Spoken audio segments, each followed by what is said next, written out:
You know, now the problem here is you're taking 34% of our land that is now producing crops. Now producing crops. 34 of that's going to be gone for freaking houses, okay?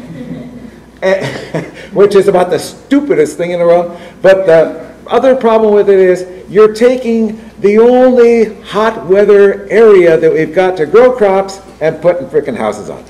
And that's a mistake. I just want to say that I came here because I wanted to witness, and I wanted all you also to witness the hypocrisy of today's meeting, in that the sign up there says identify high quality farmlands.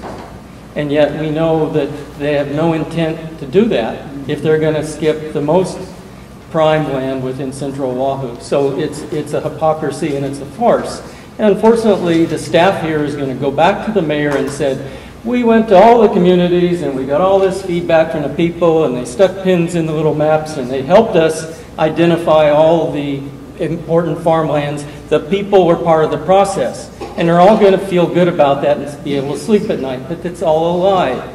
Because if they wanted our opinion, then this would be in play, Ho'opili would be in play and would be identified as high quality farmlands. Now, since they didn't listen to any of that. And my prime goal in my life is to feed all of you. How am I supposed to do that? And I can't even feed the people on the beaches. And I can't even feed my family. We need this land. But here's the reality check. Everything we've said has fallen on deaf ears. Okay? The decisions have been made. It's a done deal. They're already depositing funds in every financial institution you can think of. So here is the thing. We, as has been said, the battle isn't over yet. They're going to go ahead and put profits ahead of people. Now that, in the long run, is a recipe for disaster. Our political leadership has turned their backs on the people who they are there to represent. It is no longer the will of the people be done. Today, it has turned, unfortunately, into the will of the corporation. That's what our political system has turned into, a corporation. And their bottom line is everything. We don't matter. And when it comes to the sacred land of Opili, those of us who are here know that it truly is sacred. It is the only piece of land that can turn 4 crops in a year. That's what makes it so unique. And they are going to rip it up. What has taken thousands of years of nature to create.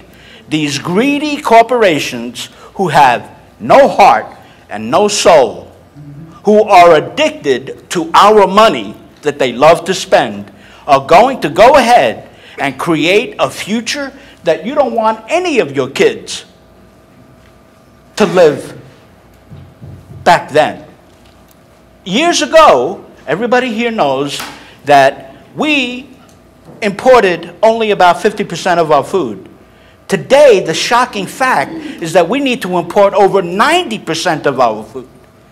In any situation, if you're right thinking, and if your heart is in alignment with your brain, you must know that when you import 90% of your food, in this uncertain world that we live in, with all of the bad news, very little news that we get is about good news. It's about turmoil. It's about conflict.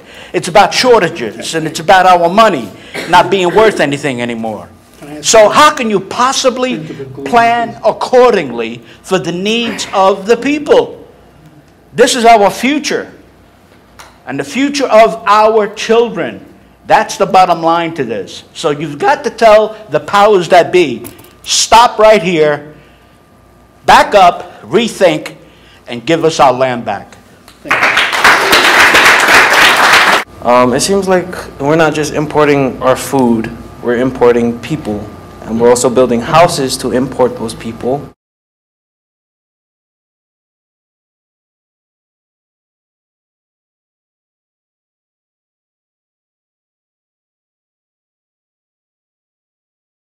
Stuff. But there's something that's been important that has been overlooked.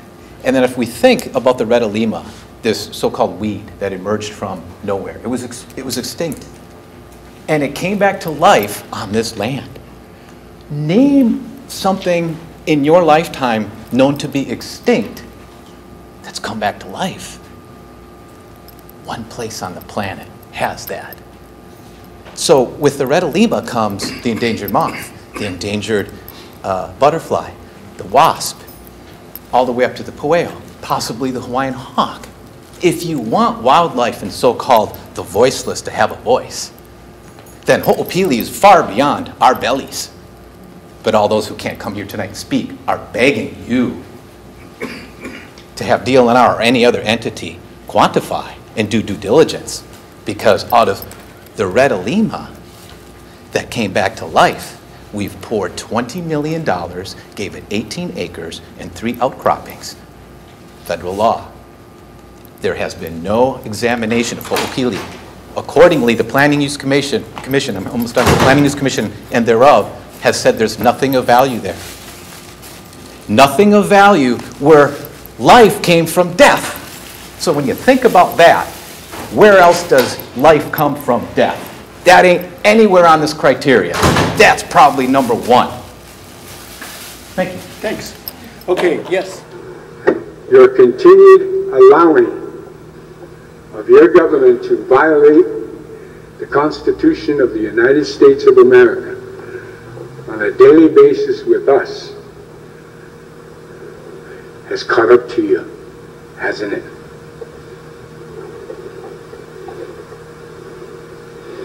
Now your representatives could care less. Your Supreme Court is political instead of judicial. Your president is a quasi-king.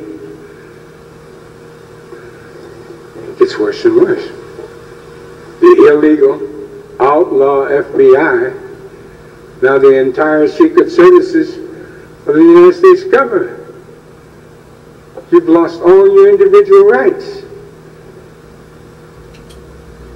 You're the new Indians. You're the new Indians of America. Welcome aboard. This whole project is all being done as a checkbox to run the rail through. And it goes back to 2008 when Parsons Brinkerhoff determined on a federal Ag Land Policy Act that the land out here was not important agricultural land so that they could expedite the rail through here. And then that has been documented, well documented, it's in here. I'm giving it to the media. After that, that's what got this whole project started. This whole Ho'opili thing is a transitory development.